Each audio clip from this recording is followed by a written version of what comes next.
नमस्कार, मैं रवीश कुमार। जिसका डर था वही होना शुरू हो चुका है।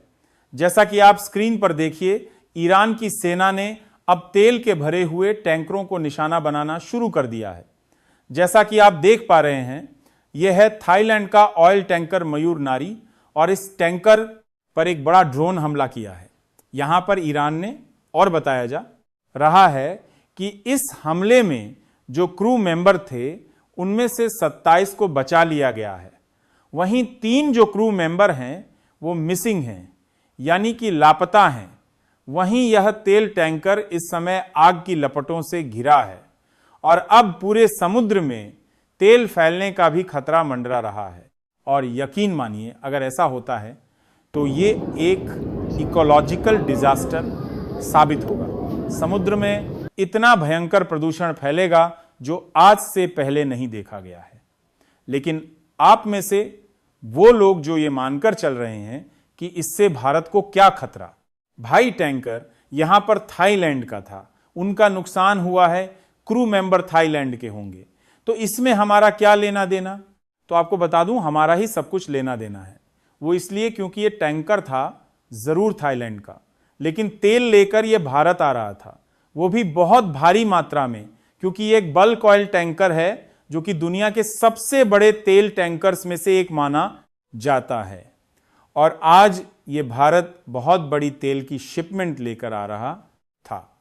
तभी स्ट्रेट ऑफ हरमुज में ईरानी ड्रोन ने इसे निशाना बनाया है। इसीलिए हमारे तेल का भी सत्यानाश हुआ है।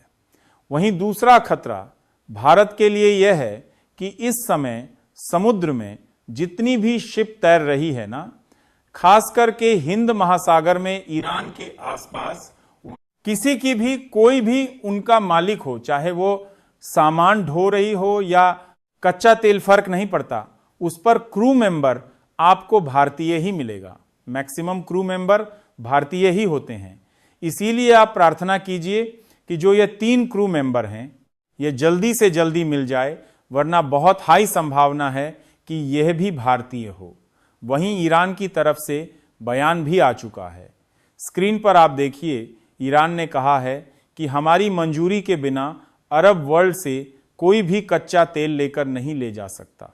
अगर कोई सोचता है कि एक आध टैंकर निकाल कर ले जाएंगे तो हम ऐसा भी नहीं होने देंगे। हमारी मर्जी के बिना कोई भी देश जो कि अमेरिका के साथ खड़ा दिखता है, हम उसे 1 लीटर भी कच्चा तेल ले जाने नहीं देंगे। वहीं ईरान की सर्वोच्च मिलिट्री IRGC के जो टॉप कमांडर है, उसने बयान देकर कहा है कि यह जंग कब खत्म होगी अब अमेरिका तय नहीं करेगा, ना ही अमेरिका के हाथ में यह जंग है।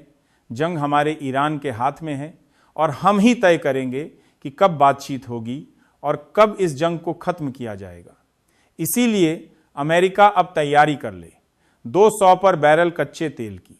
जी हाँ, ये खुली धमकी दी है कि इस समय जो शून्य के आसपास कच्चा तेल पहुंच गया है, जिसे देखकर सबके पसीने छूट गए हैं, वह कुछ भी नहीं। हम इसे 200 पर बैरल तक लेकर जाएंगे।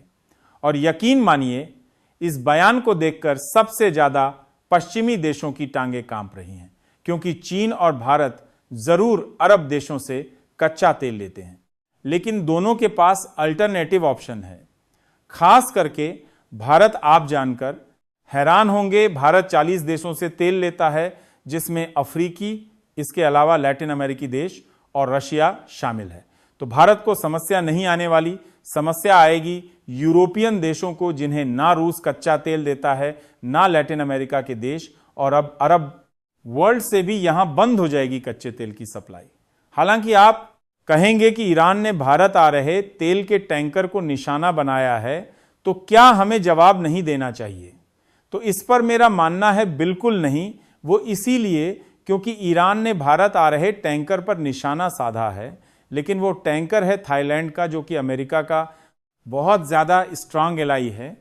और अगर आप देखो, अब तक जितने भी टैंकर भस्म किए हैं, ईरान ने ज़्यादातर या तो अरब वर्ल्ड के देशों के थे या फिर अमेरिका के सहयोगी देशों के, जैसे कि जापान के या फ्रांस के, इसीलिए भारत का इन्वॉल्वमेंट नहीं है। हमारे आज भी अच्छे संबंध है ईरान से, और आप यकीन मानिए अगर कल को भारत में रूस से भी कच्चा तेल नहीं आता है, 1% मान लेते हैं, और हमें बहुत ज्यादा इमरजेंसी है, तो ईरान हमारी मदद भी कर सकता है कि हम अपना कच्चा तेल अरब देशों से निकाल कर ले जाएं, क्योंकि ईरान साफ कहता है कि हम उसी देश को निशाना बनाएंगे जो कि अमेरिका का साथ दे रहा है या अमेरिका का एलाई है। भारत उस कैटेगरी में नहीं आता, क्योंकि आज भी ईरानी सेना के युद्धपोत भारत के बंदरगाहों पर भारतीय नौसेना की सुरक्षा में शरण लिए हुए हैं, खड़े हैं, और ईरान को भी पता है कि जब तक उसके युद्धपोत भारत में हैं वह पूरी तरीके से सुरक्षित हैं। अमेरिका उन्हें टच भी नहीं कर सकता, और इसीलिए ईरान आज भी मानता है कि भारत एक न्यूट्रल पावर है और किसी भी सूरत में वो अमेरिका का साथ नहीं देगा उस पर हमला करने के लिए। और यही कारण है कि आप देखोगे कि भारत यहां पर 1-2 बयान जारी कर सकता है इस टैंकर पर हुए हमले के खिलाफ, लेकिन इससे ज्यादा हम ईरान के ऊपर ना तो कोई एक्शन लेंगे, ना ही अमेरिका को ज्वाइन करेंगे इस युद्ध में। हम न्यूट्रल थे हैं और न्यूट्रल रहकर ही इसका फायदा उठाने की कोशिश करेंगे।